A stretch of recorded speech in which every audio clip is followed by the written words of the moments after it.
Thank you for that, Merle. Okay. Hello, everyone. Hey. On this very oddly warm evening, I want to thank you, Raymond, for those remarks, and for everyone here. I'm going to get into a little bit, of course, of the format of this, but more importantly, before you get into kind of the nitty-gritty details of how this is going to go down, we got to get into why are we here this evening. We're gathered here just weeks after the shooting in Colorado Springs at the Planned Parenthood, where 3 people were killed and many more were injured. And just days ago, a woman in Tennessee has been convicted. Charged. Oh my goodness. That's why we have audience participation. That's a part of the programming tonight. You're getting an introduction to that this evening. There you go. So she's been charged. Thank you. Charged with first-degree attempted murder for self-inducing an abortion. This is happening. She's sitting in jail right now on a bail of $200,000. Well, in this past year, 2 other people have been criminalized for not having safe access to abortion. Purvi Patel in Indiana is serving 20 years right now. Jennifer Whalen was a young woman in Pennsylvania who was serving time. She's been released, all again criminalized for not having safe access to abortion. Since the summertime, there have been 6 clinics, now 7 with Colorado Springs, that have been violently attacked. One, the most recent before Colorado Springs, was a clinic in New Hampshire that was attacked with a hatchet. 6 states, we used to say 6 states had 1 abortion clinic left, and unfortunately now that number has risen. It's 7 states. 7 states in this country do not have access. Women there don't have access to abortion rights, except within this one area where there's that one provider. This is an abortion rights emergency. This is a part of a woman-hating agenda that pushes lies and unscientific thinking on youth. And when you go out and Stop Patriarchy, I've been a part of talking to people, along with many of these other people in this room. A lot of people who consider themselves pro-choice are often very confused about what that means. And this is about abortion. And that's why we're gathered here tonight. Whoops. Abortion on demand and without apology, as my sticker falls off. Like I said, this is an abortion rights emergency, and this is a part of an overall program, a war on women, and it's got to stop. This is why it's needed now more than ever for people to take a stand. We need to shoulder the dreams and the lives of women as if lives depend on it, because they do. Each year on both coasts, on January 22nd, the anniversary of Roe versus Wade, and on January 23rd, in San Francisco, January 22nd is in Washington, D.C. On January 23rd is in San Francisco. The pro-life forces come out and march in the thousands, bringing out busloads of, again, youth who have no idea any of the science around abortion, to spread their woman-hating agenda and their lies. And this needs to be opposed with the truth that when abortion is illegal, women die, and that this is a question of liberation, women's liberation, or women's enslavement. I want to hear you guys say, forced motherhood is female enslavement. Forced motherhood is female enslavement. Fetuses are not babies. Fetuses are not babies. Abortion is not murder. Abortion is not murder. Women are not incubators. Women are not incubators. All right. All right. All right, all right. Give yourselves a hand. And now, all of y'all tonight who chanted that, you are needed. You are needed in Washington, D.C., chanting those same chants with a little bit more liveliness.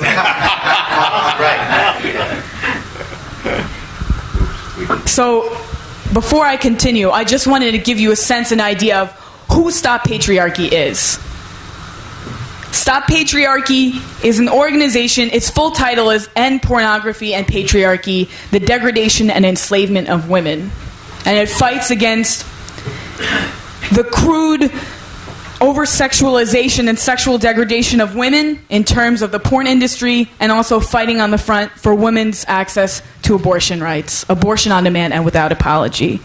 And that we need to reach out to the masses of people to repolarize the society about what they change the terms about what they think about abortion, and then how they act around it.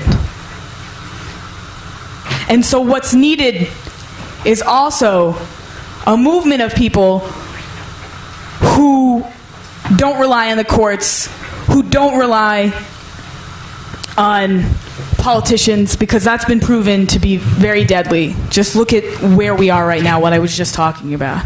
Now we need a movement of people who are determined to change the tide and stand up for women's rights right now. So, as promised, because I can go on forever, I suppose, we are fortunate to bring together speakers who share a passion and recognition of this emergency, but who come at it from very different perspectives and from different experiences. So, just giving you the format, speakers are going to speak for 10 to 15 minutes, each of them. And after that, there's going to be question and answers and engagement between the speakers.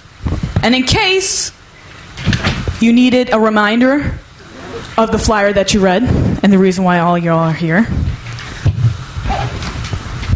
I'm going to introduce the three panelists.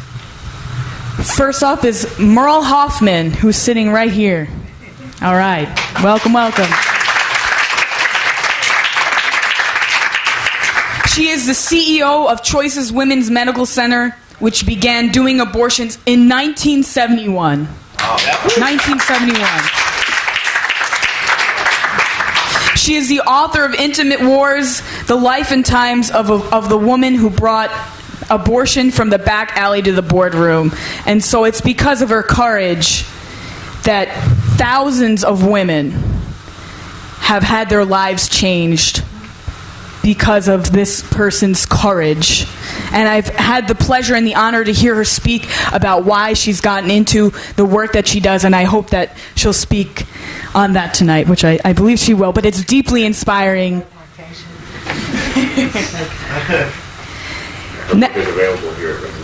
Her book is there you go. As this brother has said, her book is available, Intimate Wars, here at Revolution Books. So get one for the holidays.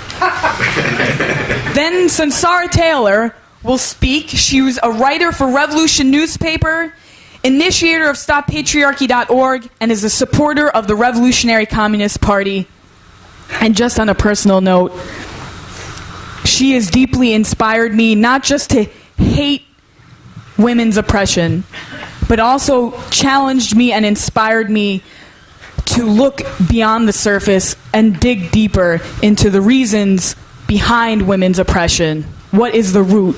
And how actually this can be ended once and for all. And so with that, she'll be speaking.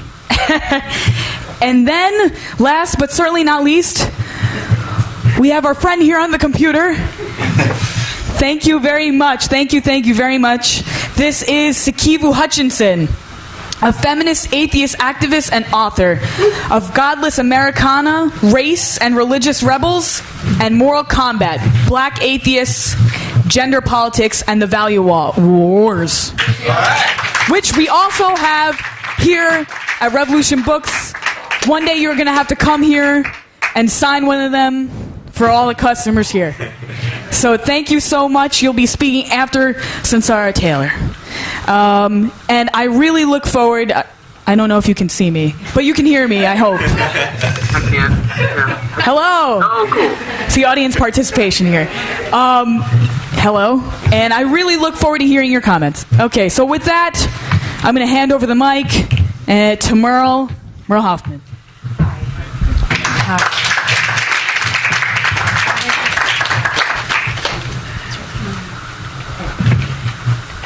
Well, thank you.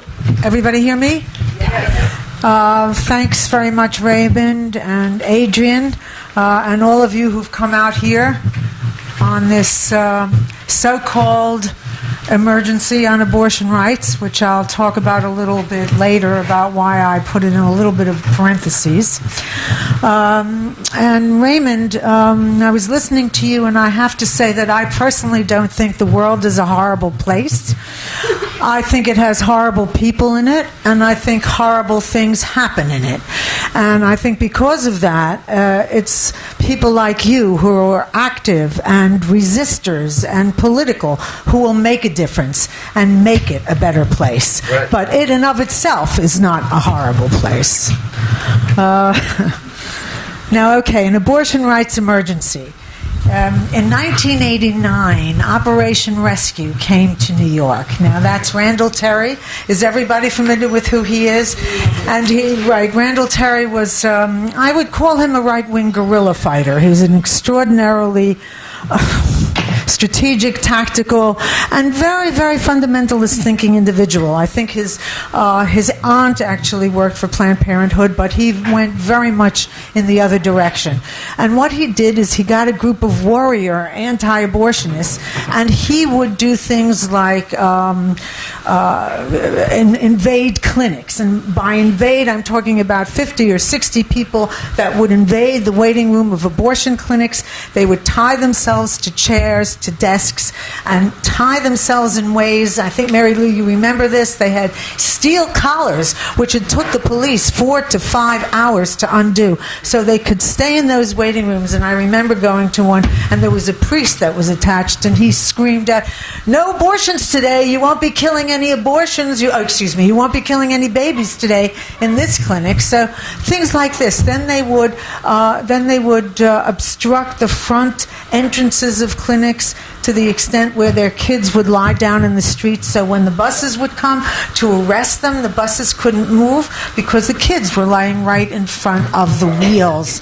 So Randall Terry and his ilk were extraordinary, and he came into New York and he invaded a couple of clinics and threatened to invade mine, and I and a few other activists decided to go see Zwilling, who was the attaché of Cardinal O'Connor at that time, because Cardinal O'Connor was meeting with Randall Terry. And we felt that that was like meeting with, the ultimate terrorist. How can you meet with Randall Terry? Because he's threatening women, he's invading clinics, and we did a little fax to Zwilling, and we couldn't get it through. It kept coming back 666. And it was the strangest. I don't know why, but we just couldn't get this fax. We couldn't get this fax through, and we didn't meet with him. So the idea was to demonstrate in front of St. Patrick's Cathedral, to finally make a very, very powerful statement. And I call on Mary Lou again because she was with me. We've worked together for 25, 30 years, and we wrote an extraordinary piece of politics and transcendent vision of talking about what it means to have abortion rights, what it means to have reproductive freedom, how all women, because of the nature of their generic biology and humanity, have the right to make this profoundly personal decision. And I had a 6-foot-long coat hanger with me. We held it up, and people rushed the doors. I think 6 or 7 people were arrested. And I was quoted in the New York Times saying, "Abortion rights are in a state of emergency." Okay? That was in 1989. And as you said, I've been doing this, I've been involved in this since 1971. Now, I was 25 years old then, and I was in college for a degree, a PhD in social psychology. And before abortion was legal, you really have to put yourself back there.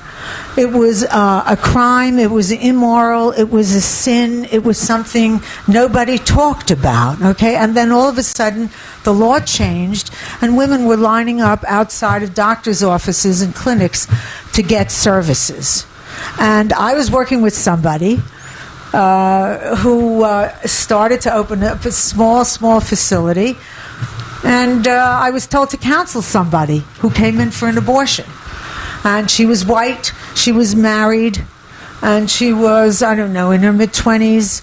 I was scared. I didn't know what to say, what to do. But in the end, I just talked to her, and it was one woman talking to another that connected me, and I held her hand during her abortion. And that was so profound, so powerful, that it was the catalytic moment that led me to this movement, because I saw vulnerability and power at those moments. And I'll tell you how I became political. Because basically everybody was, even in those early days with the second wave feminists and Dworkin and Chesler and everybody, right? I was reading philosophy because I just wasn't into this. I was doing choices and reading philosophy. And all of a sudden, Henry Hyde, you know who he was? He's dead now. Yeah, he's a right-wing congressperson, and he cut off Medicaid funds for all abortions. Okay, and this stands today, even under Obama's Affordable Care Act. Okay, so I remember I heard something on the radio that all women who have Medicaid are not entitled to Medicaid payment for their abortions. Now, these were the women that I was seeing every day. These were the women that came to me mainly for their abortions. And a lot of them were what I call quiet heroines. They were just living their lives. They're taking care of their kids. They're struggling. They can't afford to make money. And all of a sudden, they're going to have this problem. They're going to be pregnant. They need abortions, and that's cut off. And you know what he said was the reason? If we can't save all the babies, we can at least save the babies of the poor. Now, I found this personally so egregious, I felt I had to do something. Now, what am I going to do about this, right? So I go to my desk and I take out a piece of paper and I start writing, and I create a pamphlet or just a poster, piece of paper. And I go to Queens College, which was where I was graduating from, and I went down the halls and I knocked on the doors of different professors. And they opened the door, and I said, my name is Merle Hoffman, and I want to read something to the class about what's happening to women. Mm-hmm. And I said, okay, it's unusual, okay. It's a little after the 60s, so he was cool with it. So I went in there, and I read my statement, and I said, women's rights, they're in a state of emergency. Poor women will die. Poor women will die. And, these were white middle-class kids at Queens College, and I got a lot of, and somebody raised their hand and said, well, if I really need an abortion, I'll go to Philadelphia, or at that time in Puerto Rico. So that's when it hit me, the enormous bifurcation and the race-class issues in this issue particularly. It didn't hit them, so it didn't matter. It was only the poor and only the young and only the, minority women. And I find that to be one of the main problems continually in the movement. There's always the feeling, well, if it's not happening to me, it's not an emergency. Well, it's happening to all of us. And I think I don't agree with all the political issues here, but I think we all will agree that the struggle for justice starts from looking at something and saying, this is not fair.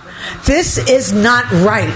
And then saying, what can I do about it? Well, I've been doing a lot for a very long time, and Sunsara has worked hard, and Mary Lou and all of you, I'm sure, are working hard, and I'm calling on you tonight to work harder. All right.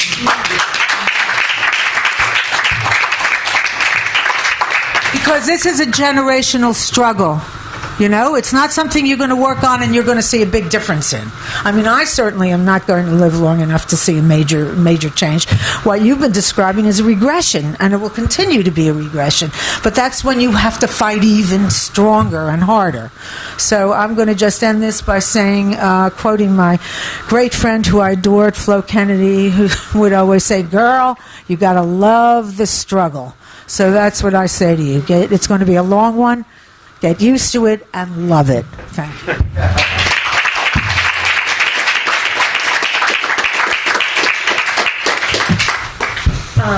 Sikivu, I was going to go next unless you want to go, because I know you have a time constraint. I don't want to put you in danger. Okay. Yeah, let me, because I do only have 20 minutes now. Yeah. Okay, go ahead. So I can go. Yes, please. Okay. Okay, good evening, everyone. Good evening. Glad to be there virtually. I'm going to just give an overview and actually read a big chunk of a piece that I did last year, which is unfortunately still very germane, called "Thank God for Abortion, What's at Stake for Black Women?" Thank God for abortion. More specifically, thank the Christian God, the vengeful, omniscient one that white anti-abortion terrorists ritually invoke to justify the murder, mayhem, and fear they inflict on thousands of American women in the name of Jesus. At each of the two clinics where I gratefully got abortions in the 90s, lone white men were stationed outside with bloody signs of fetal apocalypse. As white men protesting in predominantly black and brown communities, their presence was unchallenged, their bodies unhindered by the policing and criminal surveillance that all people of color in the public sphere face. This was the high water mark of Operation Rescue, the radical anti-abortion group which laid the groundwork for the current wave of anti-abortion militancy and terrorism. Then as now, mainstream pro-choice activists ceded the moral high ground to the anti-abortion regime, wavering between whether to frame abortion as a matter of personal choice or an inalienable right. Then as now, the, quote, post-feminist trope of sluttish, immoral women recklessly using birth control and abortion has become legion in American political discourse. As a black atheist already damned to a smoking Christian hell, it's gratifying to know that the Christian God has failed to completely prevent women from exercising their basic right to self-determination. But the Christian soldiers, fascists, and terrorists of the American right have doubled down with hundreds of new restrictions on birth control, abortion, and clinic access, which is the most insidious implications for poor and working class women of color.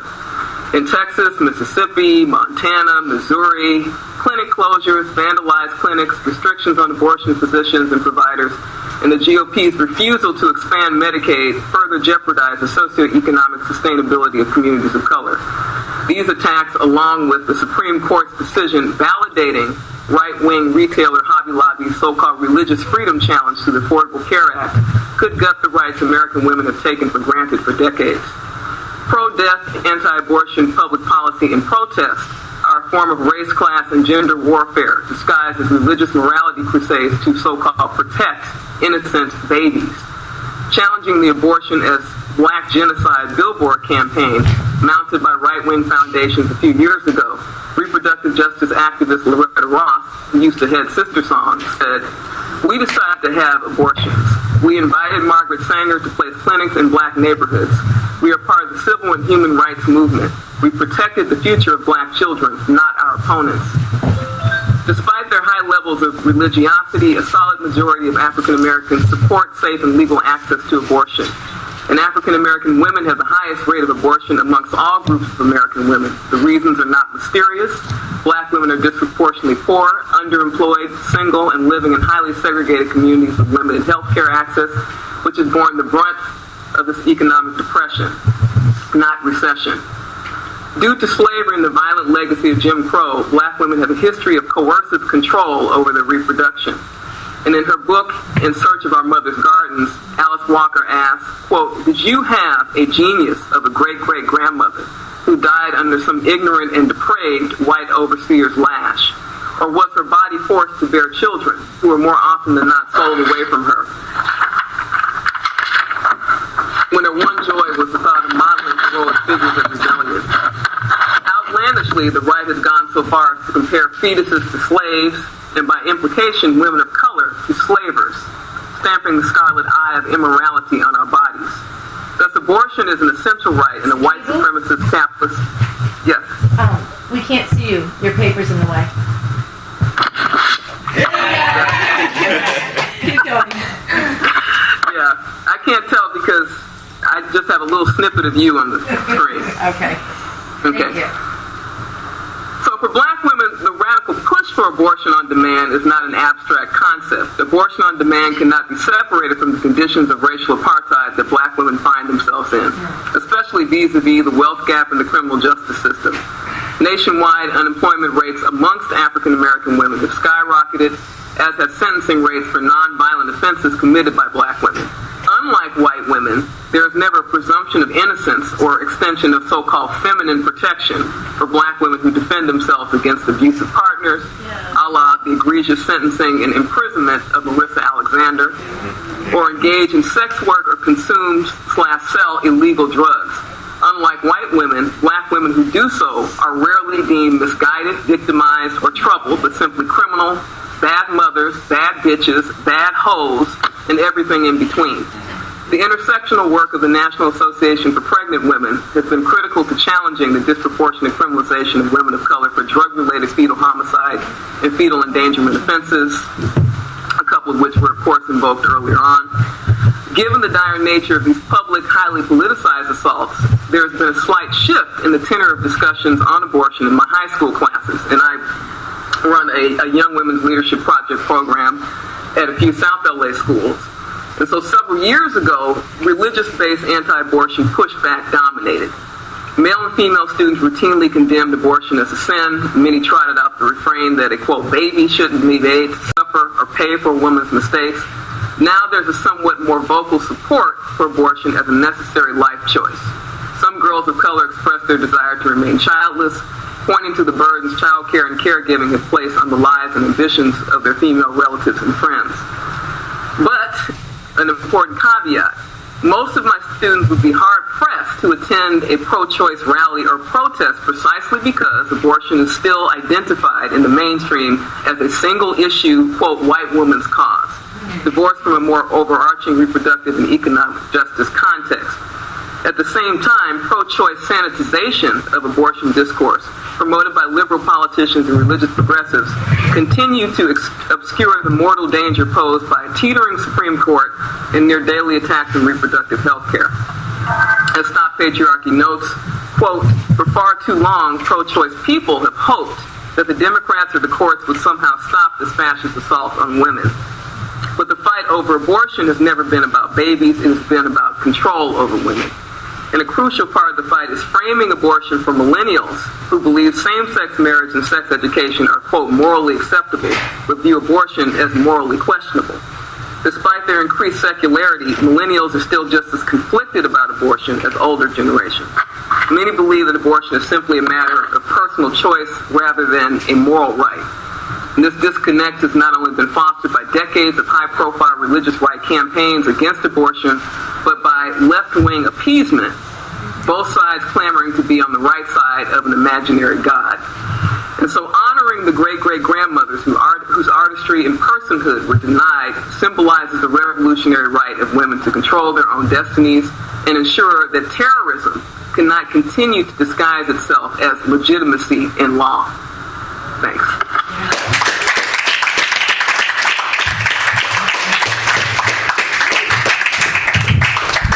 Thank you, Sikivu. And thank you, Merle, and Raymond, and Adrian, and everybody for coming out. Okay, so you all can hear me? Okay, so I wanted to go back to this case that happened last Wednesday when a woman from Tennessee, Anna Yoka, was arrested and charged with first-degree attempted murder, and just walk this through. This was after she was rushed to the hospital, bleeding profusely, her life in danger. The state alleges that she had attempted to use a coat hanger to self-abort her pregnancy. According to the news, Yoka was 24 weeks pregnant, and her alleged self-abortion did not work. The fetus was still alive. But when she got to the hospital, instead of recognizing the fundamental right of every woman to decide for herself when and whether to have a child and assisting her in an abortion which should have been available to her safely in the first place, the hospital removed the fetus and put it on life support, forcing her to become a mother against her will. Then, instead of prioritizing the safety and privacy of this patient, the hospital turned her over to the criminal justice system.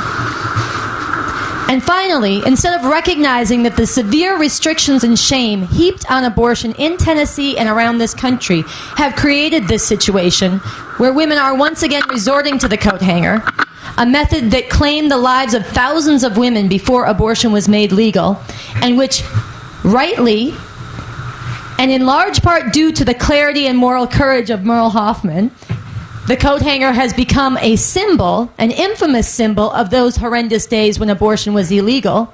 Instead of looking at this situation and seeing that the crime was the attempted murder by the state of Anna Yoka for putting her in this situation, the state instead charged her with attempted murder.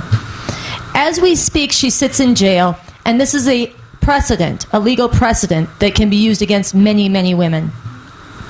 Now, we could spend hours detailing the cases of other women like this, and you've heard some others, both in this country and around the world.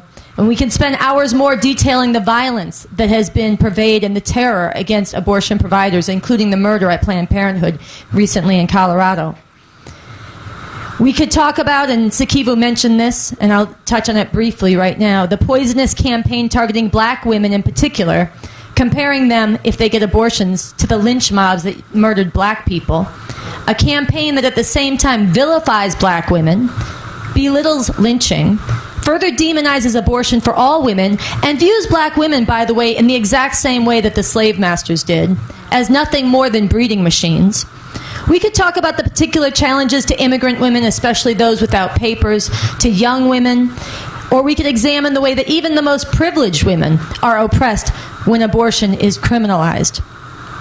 But instead, I refer you to the many things that I and others have written at revcom.us, the website, to the many books here, including by the two other speakers tonight that you can find at Revolution Books. And I want to address a question that's beneath the core of all of this. The question of why. Why are these laws being passed? Why do politicians knowingly use this hateful rhetoric that whips up terrorists? Why do they spread the lies? Why do they do things like oppose birth control and sex education that would actually reduce the rate of abortion? Why do people who claim to be about life go on killing sprees? Why? I think the most important thing to understand in this is something that was recently said by Bob Avakian, who is the chairman of the Revolutionary Communist Party. He wrote, "Unbelievable as it may seem, in the 21st century, there are still people, including people in positions of power and authority, who are determined to force women to bear children, regardless of the situation, the feelings, and the better judgment of those women themselves. That is a way of enslaving women to the dictates of an oppressive, male supremacist, patriarchal system. And that is what the cruel fanatics who are determined to deny women the right to abortion are really all about." Years ago in a book, Preaching from the Pulpit of Bones, Bob Avakian wrote further about this, and I witnessed this directly myself when I defended an abortion clinic for the first time 20 years ago in North Dakota, and many times since, actually. Anti-abortion fanatics praying, quote, "Lord, please break this curse of independence that has afflicted women." This fight has never been about babies. Fetuses are not babies. This fight is about controlling and enslaving women. Now, the fact that after the tremendous struggle of the women's liberation movement of the 60s and 70s, which is what it took to win this right, that this kind of hatred of women is back with such a vengeance, and as Merle spoke to, this has been ongoing for decades, an escalating emergency. The fact that this is back is but one indication of the fact that patriarchy and male supremacy is woven deeply into the system of capitalism that we live under. It cannot be reformed away. We need a revolution. By revolution, I don't mean just a bunch of protest or political upheaval, and I'm not talking about replacing who's in power within the same basic setup. I'm talking about overturning and putting an end to the system of capitalism, imperialism, to its armies and its courts, its unjust laws and murderous police, and bringing into being a new revolutionary state power, a socialist state in transition to a communist world. Revolution is needed to liberate women not only from this form of enslavement, but also from the epidemic of rape and sexual violence, the beatings and abuse, the trafficking of women and girls as sex slaves throughout the world, including in this country, the degradation and dehumanization of pornography, and the many other crimes of this system, the rampant police murder directed especially at black and brown people, the war on immigrants, the destruction of the environment, and the horrendous and escalating nightmare of what the U.S. does around the world, its imperialist drones and wars and occupations and torture, all of which fuels and reinforces the Islamic fundamentalism and all the reactionary and enslaving forms of that against women and others as well. We need a revolution. And it is very fortunate for humanity that someone has done the work to develop the scientific understanding of how this can be done and is leading this. That person, as Raymond referenced earlier, is Bob Avakian. And the scope of the work he has done to develop the strategy for revolution, the vision of a new society, and the scientific method needed to carry this forward goes beyond what I can address in these brief remarks. But everyone who is serious about liberation has a responsibility to get deeply into his work and to help make it known to others. Go to revcom.us, get the book Basics. Come regularly to this bookstore, Revolution Books. And in particularly germane to tonight's presentation and discussion and topic, get his compendium, Break All the Chains, Bob Avakian on the emancipation of women in the communist revolution. This is needed to get into how the liberation of women and the fight for the liberation of women is and must be a driving force in making a revolution to emancipate all of humanity. So before concluding, I want to raise two final things which draw from this body of work and which I think are essential for defeating the war on women. First, the Bible taken literally is a horror. The Bible commands, just to take a few examples, that non-virgin brides be stoned to death, that gays and lesbians be killed. It upholds slavery and blames women for supposedly causing the downfall of man by eating the so-called forbidden fruit in the Garden of Eden.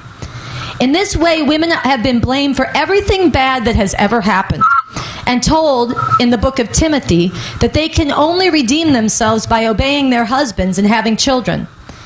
This horrendous stuff is in the Bible because it was written by human beings who lived in patriarchal, slave-owning societies before science, and the moral codes they dreamed up reflected those oppressive societies. But this Dark Ages stuff sits at the core of the anti-abortion movement, and it is time we started taking this on head-on. The fact is, God does not exist, and it is a very good thing that that is true. But even if you do believe in God, and I know there are many people who support abortion rights who do, and I am happy to stand with them, but even if you believe in God, we must all agree that the Bible taken literally is a horror, and this kind of Christian fascist biblical literalism has to be taken on, not tolerated or compromised with. And the second thing is that we cannot defeat this war on women by relying on the structures of this system, on the elections, the politicians, the Democratic Party, or the courts. They are part of the system that needs patriarchy, and they have repeatedly compromised with and ceded the moral high ground to the fascists, talking about how abortion is a tragedy and should be rare, as if there's something wrong with abortion. Never calling out these fascists for the women haters that they are, or challenging Christian literalism, biblical literalism. Relying on them is how we've gotten into this mess, where yesterday's outrage over and over again becomes today's compromised position and tomorrow's limit of what can be imagined. We need to get out of this dynamic. We need to change the terms, saying and acting on what no politician will say, but what you all said earlier, thanks to Adrian. Forced motherhood is female enslavement, and abortion must be available on demand and without apology if women are to be free. We must rely on ourselves, and we must put ourselves on the line. Right now, this means mobilizing to be in D.C. and San Francisco this January for the anniversary of Roe v. Wade, to show our strength and our determination, to stand up and say we will not accept slavery in any form, To do this right in the face of the thousands of anti-abortion fanatics who march every year. This is how we change ourselves. This is how we change the thinking and challenge the passivity of millions of others and call them forward to join us. This is how we beat back the vicious attacks on women from the halls of power and the fascists in the street. Myself and the Revolutionary Communist Party are all in, and we will be taking up this fight as part of getting ready for revolution. Just as we recognize the need for and are proud to stand with people who come from very different perspectives on this fight, including some of the people that are speaking tonight, who see from their own lives and their own experiences the great importance of this fight for the future of women. So wherever you are at in this process, join with us. Become part of Stop Patriarchy, End Pornography and Patriarchy, the Enslavement and Degradation of Women, which brings together people of many perspectives to fight this together. Get your own organization or group involved. Give money. Support this work. Stand up. The future of women is being fought out, and it's going to be decided. I know the emergency has been building for years, but things like this don't stay two-sided forever. One side or the other is going to win, and the scales are tipping the wrong way. It's not a time to be on the sidelines. It is not a time to be demoralized. There's a tremendous potential to wake up millions and fight and reverse this whole direction. Which future we get is up to each of us.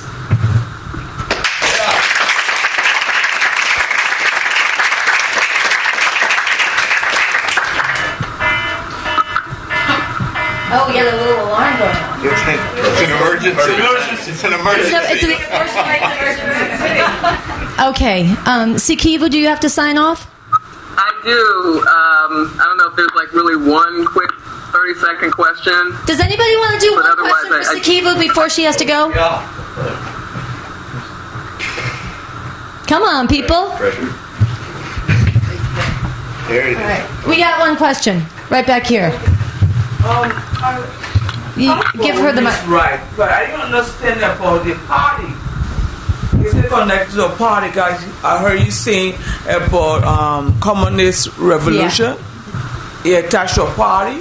I'm attached to a party, but the whole movement is not attached to the party. Because I don't believe in a party. Yeah. But I'm here for the women's right. Very because good.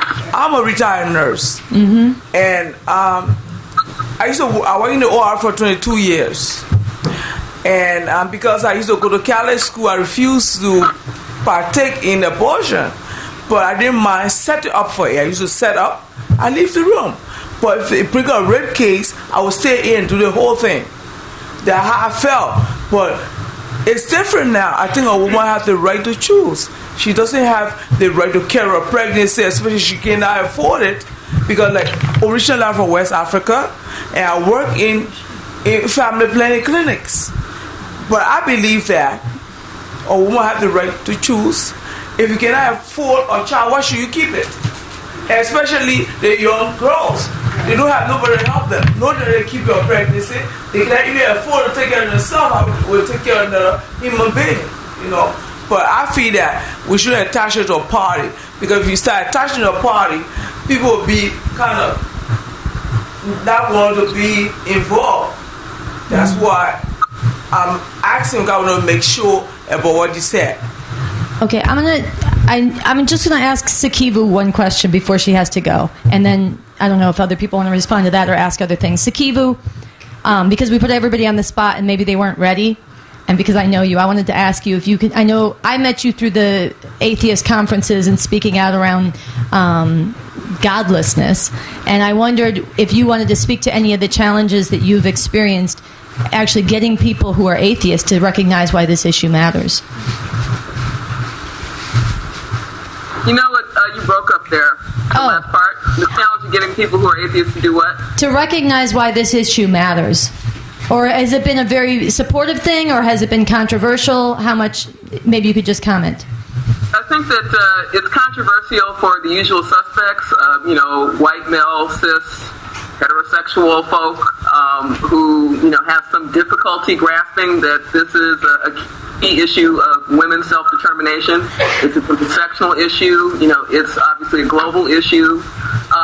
So It's been difficult for that very small segment of atheist consciousness, insofar as there are people who are more social justice oriented within, the atheist movement, people of color who consider themselves to be secular humanists, who are already involved in enfranchising communities of color, and so are making that kind of connection, with women's self-determination globally, as a feminist issue. Sexism and patriarchy, homophobia, transphobia, and again, the hyper-embodiment of women, via sexual commercialism. So I think that it is a difficult dynamic dealing with the usual suspects. Again, white males who are just not going to align themselves with the whole issue of authentic women's self-determination. Thank you. Hi, I wanted to address your question. I think it's important for me also, because I am not a revolutionary communist. I don't follow Bob Avakian. I just follow my own conscience. But it's important also to say that the struggle for women's rights as a social justice struggle has called for all people. And, so communists, socialists, capitalists. I mean, I would call myself a capitalist with a conscience, That's one. That's part of the paradigm that Sunsara works with. But we come together on this issue, and that's what's important. Yes, thank you. And we've struggled, haven't we? Struggled.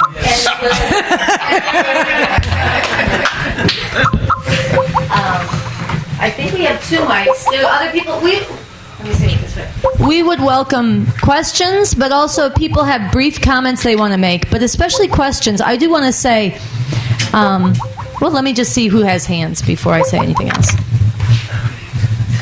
Come on, people, don't be shy. That's what I want to say. Back in the back. This is a shy group. Yeah, we don't believe it's a shy group. I have a question. You referred to the sort of absurdity of people talking about that this is comparing the providing of abortions to poor black women as if it's sort of like a lynch mob, comparing it to the lynching, the whole history of lynching and genocide of black people in this country. A few weeks ago, I posted a picture on my social media of a photo of you and other people from Stop Patriarchy holding the hanger and doing the performance art where you have the bloody pants, which obviously, as you talked about, is something that happened last week with this woman who's now facing charges. And I had a lot of people, on social media click like for whatever that's worth. And then one guy just started blowing up my private messages.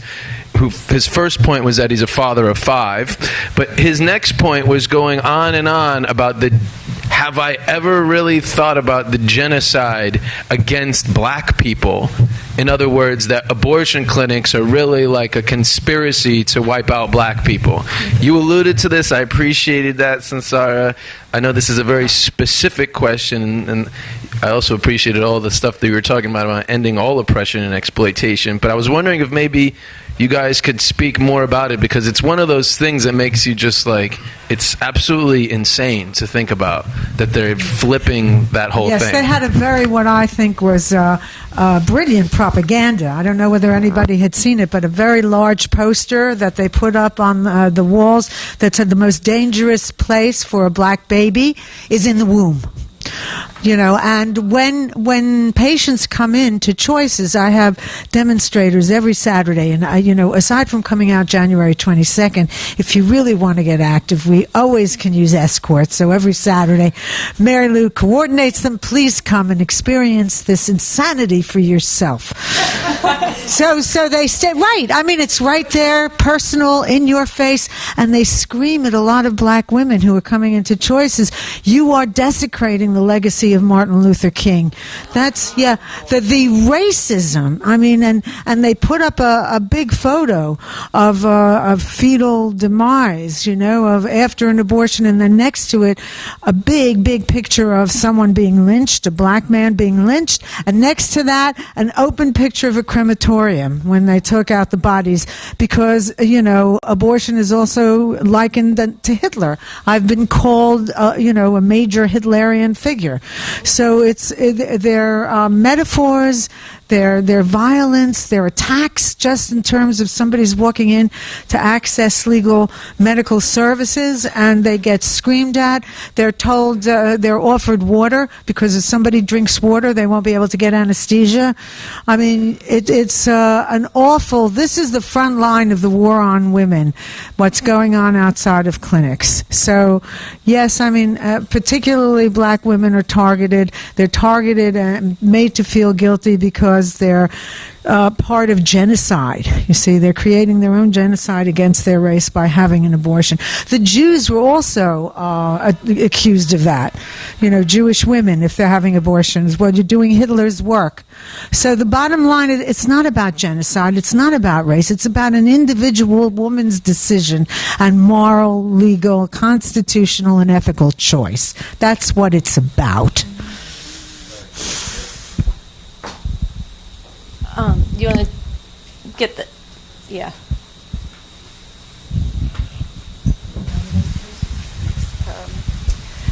I think... Okay. I think every poll that has been done still shows that the majority of people in the United States are for the right to legalize abortion.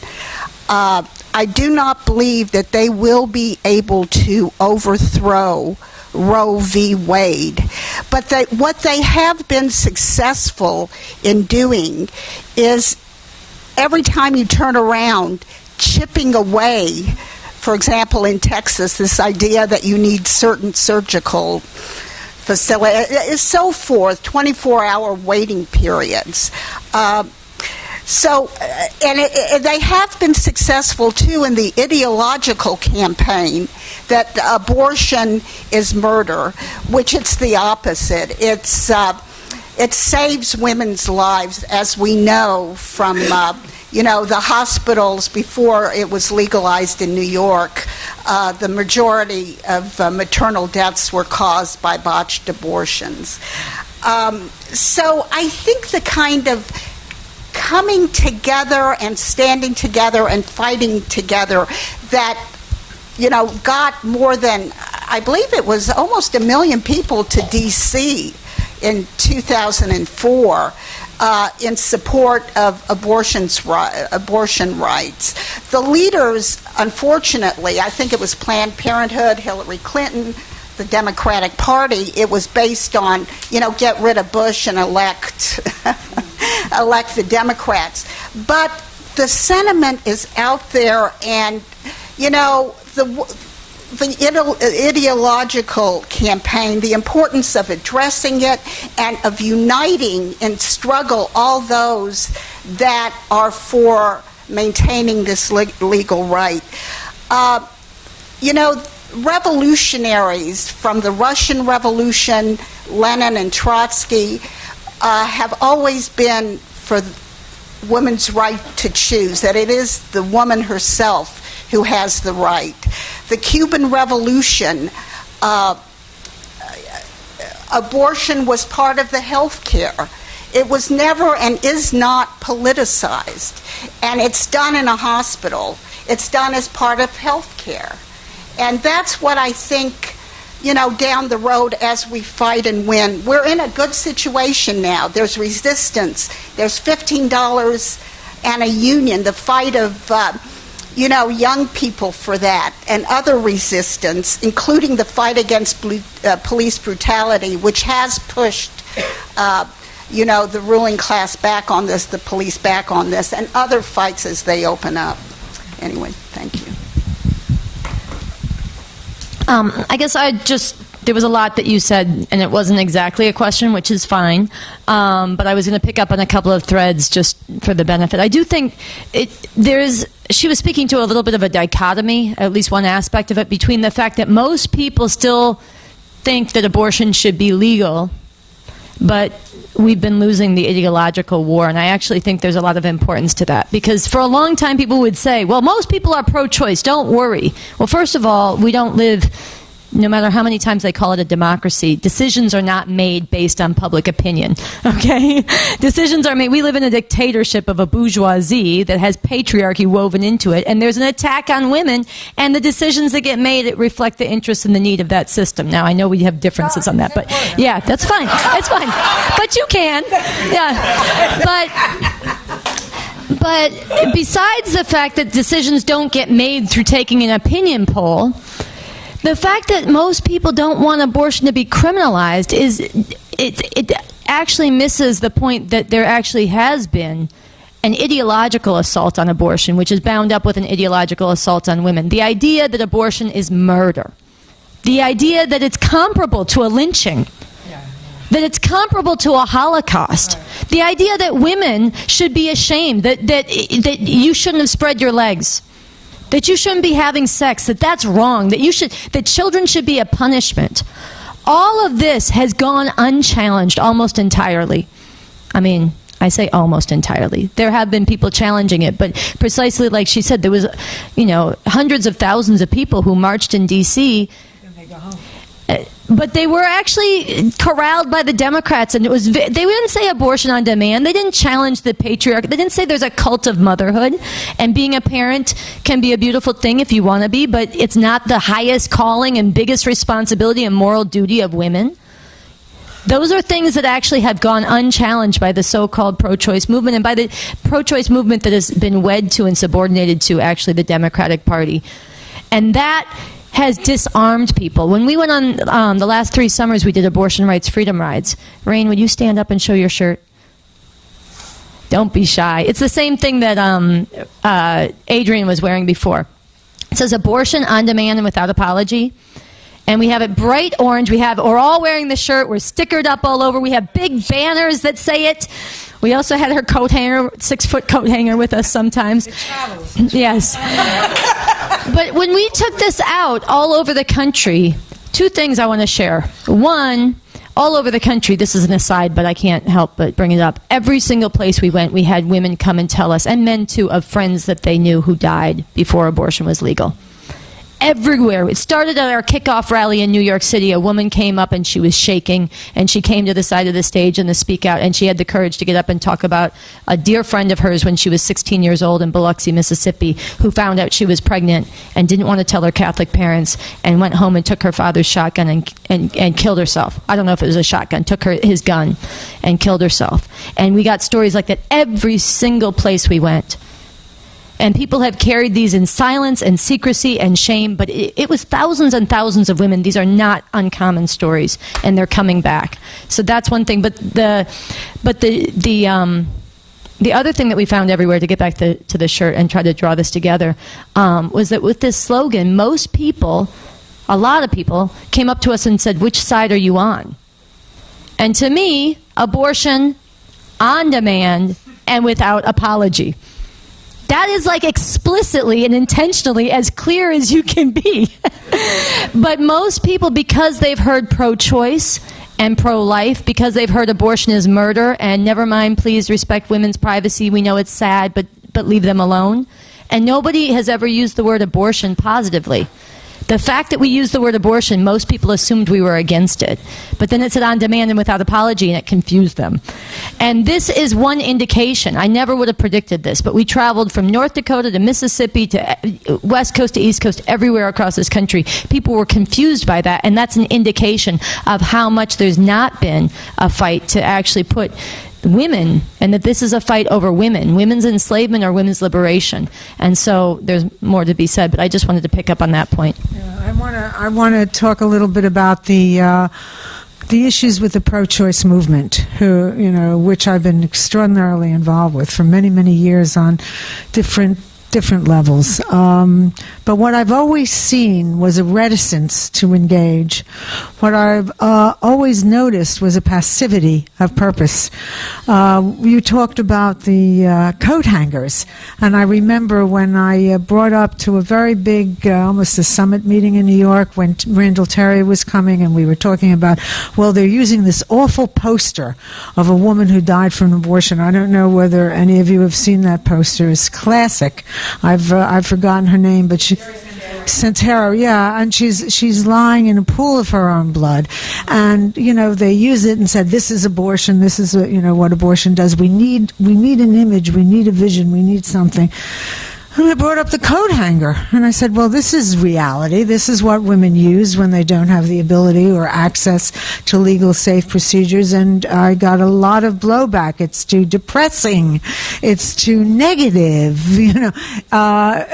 too graphic. And now, of course, they're walking around with earrings, with little coat hangers. So I have... I also want to talk about abortion is not murder. Of course it's not murder, but it is terminating potential life. And this is something that the pro-choice movement never wanted to face. It's just blood and tissue. Yeah, it's blood and tissue, but if you do nothing, if you don't intervene, usually in 9 months, you have a child that's born, okay? So I think it's important to say, yes, this is terminating potential life, and this is a tremendous responsibility, which means power, because I see the abortion issue as one of power and survival, and the struggle over women's decision as who is going to have the power. But I think it's critical that we address abortion realistically, that when they come at me and say, well, how can you talk about killing fetuses? Why can you talk about killing fetuses? I'll go and talk about the patriarchy that makes life and death decisions in terms of the criminal justice system, in terms of war and peace. And where is a life and death decision made with women? Only one place, and that's when she decides to have an abortion, because she terminates that potential life. And yes, it's uncomfortable to hear, but it's the reality. It's the reality. So I think that's important. Another thing is we've done so much work to try and destigmatize abortion, to try and have women be able to come out of the closet and say, yes, I've had an abortion. It hasn't been terribly effective. There's a new group called Shout Your Abortion that's online, and it's very interesting, as if they've discovered the power of women's stories. Yes, they're very powerful, but unfortunately, the system really doesn't care if these women live or die. So, how do we make that to be a difference? And I will say, when I see Black Lives Matter, I see the kind of involvement and organization and amount of people come out and march when they feel that their community or their people or their issue has been defiled. I would like to see that on this issue. And I don't see it. I don't see it. I would like to see the gay rights movement make coalition with the pro-choice movement. And they have not made a coalition with that. And the civil rights, and they have not done that. And these are things that we've talked about, that I've talked about a great deal, and I don't see happening. So there's part of why we're here that I say that women and the pro-choice movement has to look in the mirror and ask themselves, what is it that we've done or not done, and mainly not done, that's resulted in this too. And those are a couple of the issues.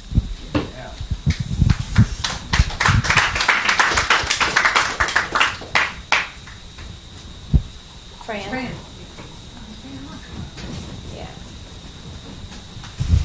Hi. So I think that this is a really dangerous and alarming moment, and we've had so many escalating for so many years. But what really struck me about the attack by this guy Deere in Colorado Springs was that, and this had been commented on by a few other people, but that he did not have any ostensible connections to the anti-abortion rights movement. They didn't find any websites, etc., on his computer, what have you.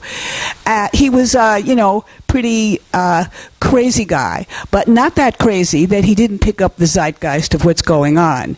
And as somebody said, I think it was Sarah Jaffe said, brilliant comment. She said before this sort of disaffected kind of far right winger would go like to a federal building, like the Timothy McVeigh, and try to blow it up. Right, that was a favorite of right wingers. But now, this rhetoric of baby parts is so mainstream that even a relatively out-of-it guy picks it up, and when he wants to express his insanity and his hatred, he will go to the nearest abortion clinic. And that's why it's like we are now even more targeted because of this mainstream rhetoric that has gotten so far with these, attacks on Planned Parenthood that we all know were done by people who doctored videos and who had real ties to Operation Rescue and all those right-wingers.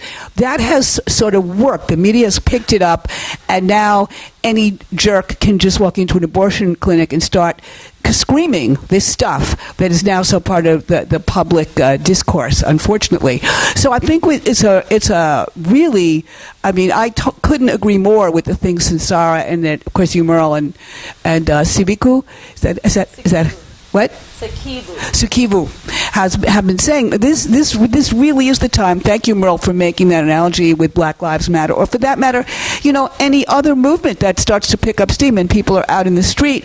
That's what we should be doing. I applaud Stop Patriarchy for being leaders in that many ways, and I support what they want to do in Washington on January 22nd. I think that should grow, grow and grow and grow. We need these public fora.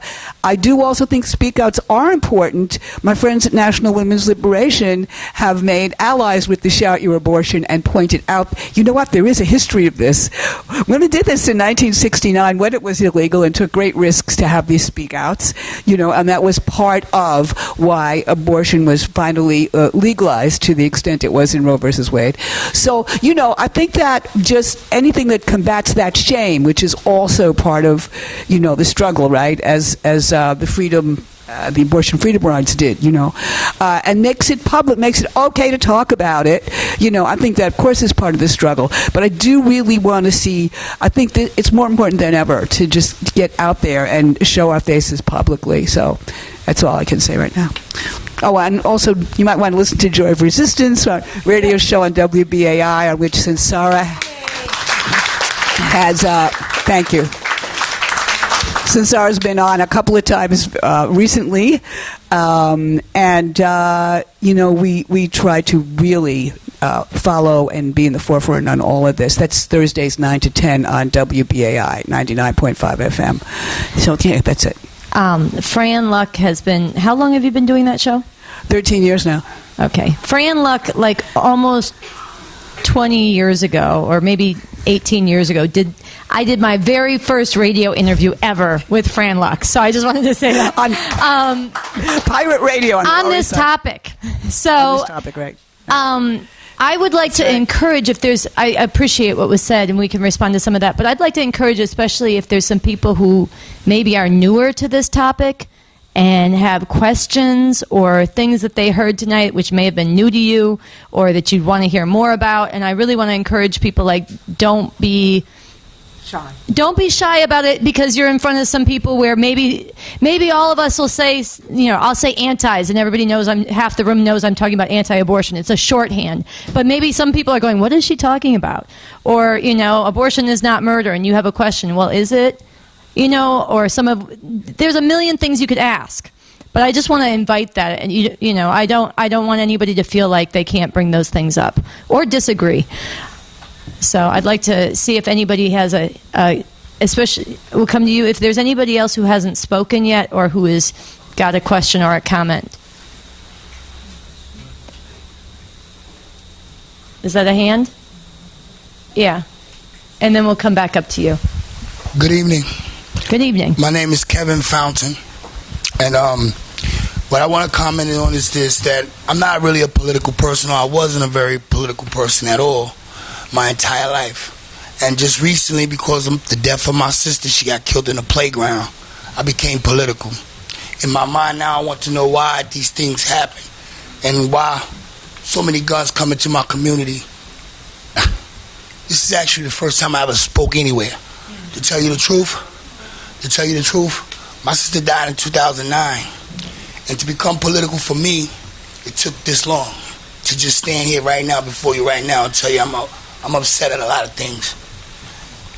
I really never had an idea of who to be upset at or what to be upset at or anything like that, because I live right around the corner and my life was really never too much of anything painful. But now I have a lot of pain, shearing pain for women. I'm upset at a lot of things all the time. My concentration was lost, and I lost my beautiful job because I couldn't focus, because I had to try to figure out what this trial was about. Was somebody gonna dupe my sister out of a good trial? Was this guy gonna go to jail or not? You know what I mean? He got 40 years to life, and I'm still crying. Now I'm crying for him. He was 26 years old. How did he get that gun? He had just got out of jail, and he had done a rape 6 months before that. You see? I'm saying to you right now, I appreciate everybody in this room and your professionality. If you came and you represent something here today, I appreciate you. And I thank you for leaving these doors open here to this bookstore here, because bottom line is I have to learn now. I have to get books. I have to know about politics all of a sudden. I have to know about a lot of shit. And I'm disgusted. You know? I just want to tell you how my week went real quick. I have DAT tickets. I get DAT tickets for drinking beers. That's I never even got upset about that. I just play the ticket and keep on going. But now I'm upset. So now I gotta figure out what I'm really upset at. Whose side I'm gonna be on. Whether I'm actually a communist or whether I'm actually a capitalist now. I have to really think this shit through. So, you know, all I want you to know is this. That I appreciate whoever you are in this room. If you're a professional of any kind. Because there's people like me walking around that needs to know shit. And the only person that can give it to me is you. Thank you. Have a wonderful evening. Happy holidays. Well, yeah. So, Kevin, I want to thank you for your comments. I also want to express my sadness for you about your sister. And I want to just tell you that you are in the right place, and welcome you to Revolution Books, and welcome others to Revolution Books, because tonight we are focused on the war on women, the war on women's right to abortion, and what that concentrates. But actually, Revolution Books is a place where people come and it's not single issue. It's not, okay, over in this corner you have fighting for this issue, and over there you are fighting for that issue, and little different movements are pit against each other. Don't encroach on me. This is about the emancipation of all of humanity. And you can't talk, honestly, you can't talk about what's happening with abortion rights without talking about the overall war on women, the violence and degradation, the dehumanization that women face in every realm of their lives. And you can't talk about that without talking about the way that it hits different kinds of women in different ways. And that black women, and this comes back to the point that was made before, look, just to speak on abortion for a minute, black women have higher rates of abortion. Sikivu mentioned this. That's because they are deprived healthcare, sex ed, resources at a much higher rate. And the fact that they have abortions at a higher rate, that is no problem. The fact that they're denied health care and education is a problem. The fact that they live disproportionately in poverty, the fact that they live in a society that is built on white supremacy and violent suppression and exploitation of black people over centuries, that is a problem. The fact that, a woman makes a choice for herself, any woman, whether to terminate a pregnancy, is never wrong. I just wanted to touch back on the question that came up about that. But mainly I just want to say you can't talk about, once you start to pull the thread and look at where these things come from and you go deeper and deeper, there is a system. And you should learn about communism, and you should get basics, the manual for revolution, the talks and writings from Bob Avakian, quotations. And you should keep coming back, and you should tell other people in Harlem and people you know. Because one of the things about this system is that the people whose lives are made a living hell in this country and around the world because of the nature of the system, the people who need a revolution the most are the people who are most locked out of the kind of learning about the world, that would enable them to get into this revolution. So we have to close that gap. That's part of why there's a revolutionary leadership in a party, and it's part of our responsibility. Everybody who's been here, who's here tonight, to keep learning and digging into this, but also to spread this and bring others in. So I just want to welcome you and thank you for your comments.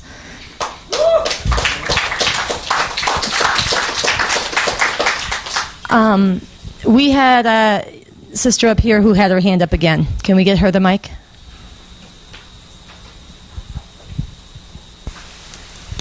Oh, just one other thing. It is the system fundamentally that puts the guns in the hands of the masses of oppressed people and puts them in conditions where they take out all kinds of horrendous violence on each other. And we have to get people out of that and help them direct their anger where it needs to be directed, at the very system that has put them in this situation, as part of making a revolution. So I just wanted to say that. You want to comment? Yes, hi. This is my second time passing here. I live in the Bronx. Here, hold the mic so it's by your mouth. I live in the Bronx, and I'm always down here in Harlem. So this is my second time passing by. I love books, so I stop and look at the books and see what I would like to read. So I came here, I saw the leaflet. It came to me. The topic was very interesting, so I decided to stay. But what I wanted to know, maybe if we change the topic, maybe we can say women health matters or women health revolution. Maybe we'll have more people to pay attention to what's going on with we women as a whole, what we're going through. Because I don't know when this stopped, because in the hospital I worked for 20 years, it was a weekly thing, we did abortions there. I don't know when it stopped. And when they were allowed us to do it, it was a procedure they did in the operating room, weekly. So now we have 20. Women of color, most of the time, Hispanic and black, because the area I work. We used to have Caucasian too, but it was their right. So I don't know when they stopped doing it, because I stopped working since 2006. But from 1994 to 2006, we were doing it in the OR. It was a regular thing. So I don't know when it started, because it was paid for by Medicaid. Yeah, in New York State, there's actually a few. The Hyde Amendment was a national change that withdrew Medicaid funding for abortion across the country. There's a few states that have state laws that allow Medicaid for abortions. So New York is a state. Am I right? Yes. New York is there's 5 states that do that. So that's a state law, but federally, nationally, that's not allowed. In most places, it's not allowed. So, one other thing just to highlight is, she said it, but Merle mentioned that there's protesters at her clinic, and people should realize this. In the middle of New York City, there are protesters, and they are really vicious.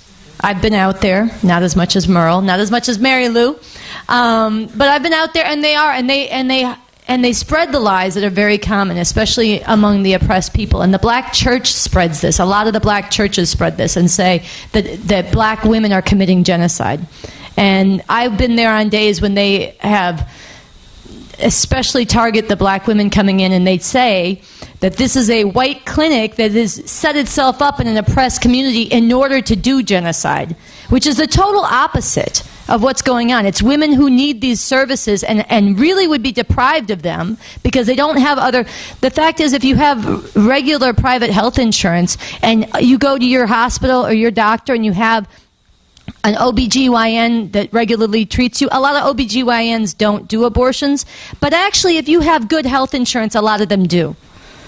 And so you can get those services. You don't have your only option being a clinic that does abortions, and as a high percentage. So a lot of the clinics, they're in all kinds of neighborhoods. But yes, some of them are very appropriately in communities of the oppressed. And then instead of recognizing that they're doing a service to women who need that service disproportionately and who face multiple forms of oppression and would be screwed without it, they take this and they turn it on its head and they try to make it look like it's a genocidal predatory move. And I think this is something that people... They need to understand, and they also need to understand the level of terror and harassment that goes on daily at these clinics. Well, I want to also say that Choices for the last 35 years has a large prenatal program, because I didn't believe if I called my medical center Choices that the only thing I wanted to have available to a pregnant woman was abortion services. So we have a large prenatal program. And in Jamaica, Queens, where Choices is, they are comparable to a third world country in terms of infant mortality. So we see women, a lot of immigrant women and other kinds of women who don't have any insurance, who are coming for their pregnancies, who don't get care until their 4th or 5th months. I mean, so it's, and what they say, you see, the antis know this. You know, and what they'll say, they'll see a woman with a little child coming into Choices, maybe for prenatal. I don't know, and they don't know either. But they'll say, "What are you doing? You know what your mommy's doing? She's bringing you into a place where they kill your brother or your sister." Okay, where they'll kill your brother or your sister. So now I have 5 social workers on staff. We see about 40,000 patients a year. 10,000 of those are for abortions, the others are for other services. But I have to have, trained social workers, and they spend maybe 15 minutes, 20 minutes of an individual counseling session trying to talk down the woman who comes in being so upset from having to run this gauntlet. And some of them have wrote wonderful letters, some of them have worked with me on a suit that I'm trying to take on the federal level. But I would say to you, this is the most political, the most compassionate, and the most necessary thing that you can do right now. We need you. We need people to help to escort patients into Choices. I think we'll take one more, and then we're going to make closing remarks. And people are here. We'll take one more question if anybody has a question that they want to raise. Or we won't. That's fine. Maybe we'll just wrap it up and let people stick around, sign books, talk informally. You can sign the books that you're buying, or you could get them signed by the author. You could do both. Don't go signing random books. I just wanted to, in conclusion, I wanted to speak to one thing that was raised and invite people into this movement to fight this. And I don't know if you want to make any closing remarks, but I wanted to go back to the question of attachment to a party. And I just wanted to say, look, everybody, no matter who you are or where you come from, the responsibility to stand up for women and against this assault on abortion, which is a part of enslaving women, you have a responsibility to pick a side and join the fight. You don't have to be attached to any party. You don't have to be one way or the other. You need to stand up and do what's right. At the same time, I will say, I am attached to a party, and I am advocating for the Revolutionary Communist Party, and I promote very openly and call on people here to get that book, Basics, by Bob Avakian, and to learn about this, because I'm convinced that the evidence actually shows that it's not incidental that the attacks on women are rising. It's not unrelated to the nature of the system that we live under, and that we've lived under patriarchy in different forms for thousands of years now. And if it was easy to dismantle, we would have done it by now. Even if it was pretty hard to dismantle, people fought very hard. We would have done it by now. To get to the root of that and to overcome that takes a lot of science. It takes a lot of theory. It takes a lot of work. And to figure out how that connects with other forms of oppression, the founding of this country and slavery and genocide, and not just the echoes, but the reality of the legacy of that and the ongoing oppression and terror against black people, against brown people, against immigrants, and the wars this country sends and the exploitation and plunder around the world. To get rid of all of that does take a party and does take science. And that's why I promote what Bob Avakian has done very forthrightly. That's why I'm a follower of Bob Avakian and call on others to be as well, because he's actually forged a way out. Now, I don't want anybody to jump in just because I said so. Jump in because I said so. But, you have to critically engage it. Jump into critically engaging it. Jump into learning about it. But jump in like it matters. And sort your thinking out as we fight together. And don't recoil because the word communism or the idea of a party in this era has been, slandered and given a bad name. Learn the truth for yourself, because there's a lot at stake. And that's why I'm attached to a party, and that's why I promote it. And it's also what the seriousness about making a revolution is also what makes me recognize the need and the importance of standing together with people from other perspectives. Welcoming the challenge, the debate, arguing as we do it, but getting back out in the streets together to stand up, because lives are at stake. And we all can agree to that. We can all recognize that. We all have a responsibility to that, even as we all have a responsibility to lift our sights and not be so consumed in the immediate battle that we don't think about what it's going to take to win. And so I think we can do both those things at the same time. And I Merle spoke to her answer on that, and I wanted to speak to mine because I think it matters. And I look forward to talking with everybody when this is over, informally, sticking around, all of this. Do you want to say anything else? Oh, wait, I forgot one other thing. I'm so sorry. And I want to specifically get on the bus. Get on the bus to D.C. We have bus tickets here. If we don't have bus tickets, we have somebody who will take your money and put your name down and get you a ticket. Or you can buy one with a credit card. It is $40 to get on the bus to D.C. The day we are going is January 22nd. It's the anniversary of Roe versus Wade. It is a Friday. We're leaving really early in the morning, like around 5, and we're coming back late at night. It's a one-day trip. It is really important. It is a year when the biggest Supreme Court case on abortion in decades is going to be heard. Clinics are being forced to close across the country at the rate of 1 every week and a half. It is an emergency. It's been an emergency, and it is an emergency, and what we do matters, and standing up and being part of this is part of who you need to be, and it's part of changing the world into what it needs to be. So I just want to call on you to do that. All right.